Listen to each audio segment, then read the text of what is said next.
શહેરા શ્રીમતી એસ.જે. દવે હાઈસ્કૂલમાં વિદ્યાર્થીએ શિક્ષિકાને થપ્પડ મારવાનો મામલો. મરડેશ્વર મહાદેવ મંદિર ખાતે મોટી સંખ્યામાં વિશ્વ હિન્દુ પરિષદ સાથે સંકળાયેલા સૌ એકત્રિત થયા.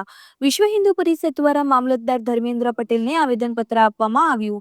પોલીસ દ્વારા આ મામલે તમામ આરોપીઓને પકડી પાડીને કાર્યવાહી કરાઈ હતી. રિપોર્ટર પ્રિતેશ દરજી, પંચમહાલ.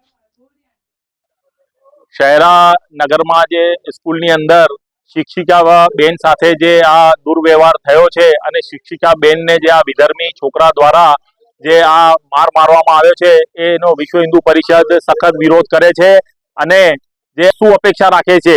તો મારી સમસ્ત હિન્દુ સમાજને નમ્ર વિનંતી છે કે આપણે સાથે જોડાઈ અને સાથે રહી અને આ બેન સાથે રહીએ અને આ જે ઘટના બની છે એનો સખતમાં સખત વિરોધ કરીએ અને સખત વિરોધ કરીએ અને ભવિષ્યમાં ફરી આવી ઘટના ના બને એના માટે આપણે જાગૃત રહીએ. જય શ્રી રામ. દિનેશભાઈ ક્ષત્રિય, વિશ્વ હિન્દુ પરિષદ વિભાગ સહમંત્રી.